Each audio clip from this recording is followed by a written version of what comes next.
My name is Naj, and you know, in the beginning, my documentary was going to be about my whole life as a second-year grad student at MTSU. It's Monday. I've been here on campus since 8:30.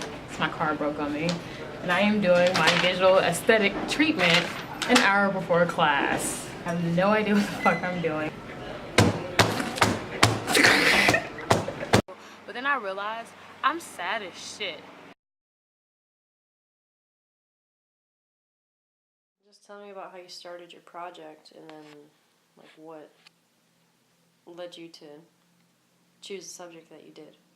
Well, it kind of just like popped up to me one day when I was on my phone.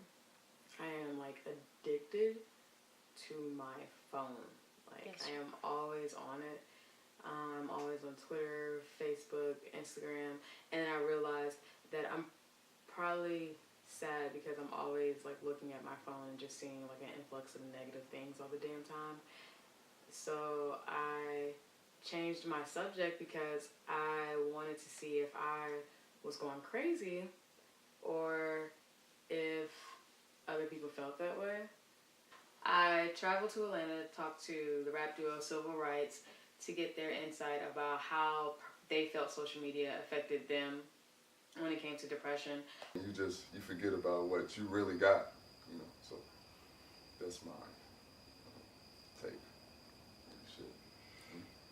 Got it all. I then traveled back up to Nashville to talk to Chelsea, who is a student at Tennessee State University majoring in sociology and psychology. I wanted to go talk to her, and she shared her story of how she uses creativity to cope with everyday life.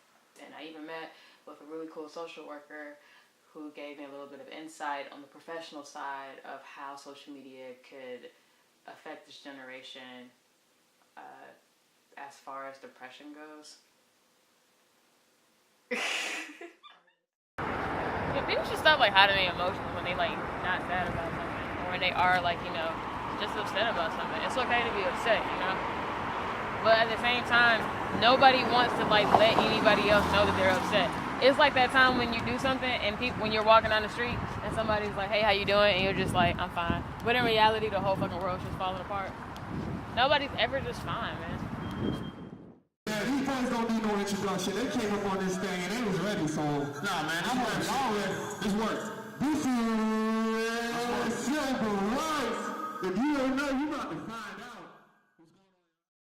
A lot of it has to do with social media. Yeah. I feel like it separates everybody. So like everybody's living in their own world, and they don't, and like everybody's comparing each other. Like they say, like comparison is like the thief of happiness or some shit like that. But yeah, so like you constantly comparing your life to someone else. So and you don't get to see the details of it. So being a young person and seeing someone like your age way more, 10 times more successful than you, like can drive on you, especially when you see it constantly every day, like the timeline or whatever, it's just constantly rolling. Like you see a change, see a motherfucker sitting by a Lamborghini, and then you might be on the MARTA bus going to work, and that shit just, it changes the whole feel of the day, even if you was having a good day. Because now it's like, your good day ain't good enough compared to the next person's good day, and you forget about what you really got, you know. My name is Lana Ventura, and I have a master's degree in clinical mental health counseling, and I've been practicing in the field for, I don't know, about 2 years now, postgraduate, and we're here to talk about depression and social media. Social media use and depression have a positive correlation. The more you use social media, the higher chance you are of developing depression, or the more likely it is that your depression symptoms are going to be worse.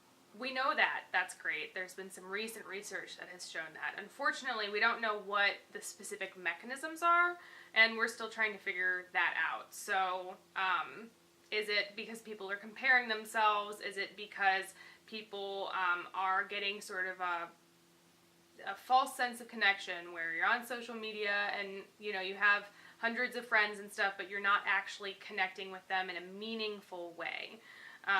There are so many different things that we could pick out like that, and we're not quite sure what of those specifically are contributing to that depression and anxiety. I'm Chelsea. I'm from Memphis, Tennessee.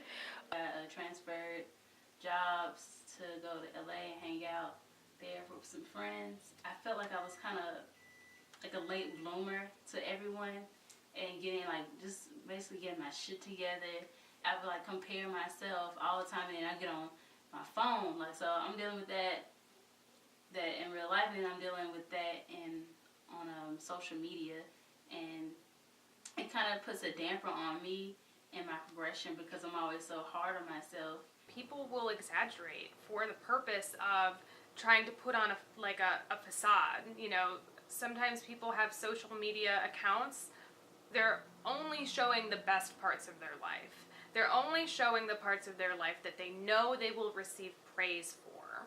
That can create issues though, because you have all of these people who are only showing the good things in their life, and other people don't realize that. They're seeing like, oh, Joe Schmo's life is amazing. Joe Schmo might be experiencing crippling anxiety because he feels like he has to show the world that his life is good. And so that actually can like become like a cycle. It can become addictive. It can become just problematic. Like, people can become addicted to the likes. They start counting like, oh, I got 1,000 likes. They're not getting enough validation. People become depressed because they live in their head. You don't really have an opportunity to see things from an objective point of view.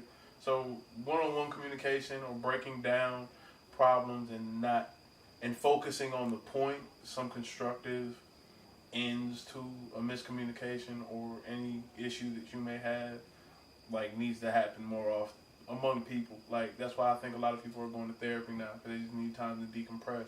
Just now, like learning how to like cope, like in a more healthy way. Creating, whether it's sketching or listening to music and writing, it's always been like an outlet to me, a healthy outlet, and it's made me a little bit at ease. It's like dream interpretations, like stuff from my dreams, cartoon characters, more anime because I'm a nerd. Also reading, looking up stuff all the time. Like, if I'm feeling some type of way, I'm gonna research now. Like, I just been researching about myself and trying to dig into myself and figure out things that I need to know about myself, and when situations are going to trigger me and what I need to do, or whether I need to step back or I need to just face it, just like, put myself out there and just face it and execute it, just so it won't happen anymore. Some healthy ways to cope with your emotions when you're feeling anything that one might attribute as being negative. If you're feeling sad, angry, disappointed, etc., right? These are uncomfortable emotions, traditionally speaking. And a lot of times we have a tendency to want to vent on social media and say, I'm angry or sad or upset because of these things. And it feels a little bit disconnected. You get, your comments, oh, I'm sorry you're experiencing that. Give me a call if you need to. And a lot of times there's not really any follow-up on our end, the person who's upset. And so a way that we can sort of address those issues without necessarily going to the social media and ending up in this dead-end zone is to maybe use your phone in another way by actually calling someone and having a conversation, or saying, hey, I'm going through something tough right now. Do you want to go get coffee? And then, taking that step to actually have that face-to-face interaction with someone, bonding over whatever emotions you're experiencing by sharing that with another person, and being vulnerable in, a real and like human way face to face with someone. If you want to be happy, if you really want some happiness, some like organic happiness, you're gonna help yourself as much as you can and get help. Oh yeah, I think I got a lot of stuff. Fuck that whole way up. Like, I'm not stalling. This is really great B-roll.